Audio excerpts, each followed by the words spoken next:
خويا سلم لي عليها وقلها يتعبى قاعد يقول لك عباس ما يقدر يقول ودع الله يكتبهم بالبار والف وسطى يا ابو فاضل مطبار اجاز زينب تصيح الله اكبر صيح ويا زينب فين واروح لك اجاز زينب تصيح الله يا خويا وحدك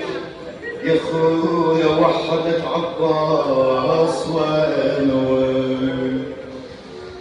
قال لها يا زين راح عباس راح العضيد اللي يرفع الراس قال لها يا زين راح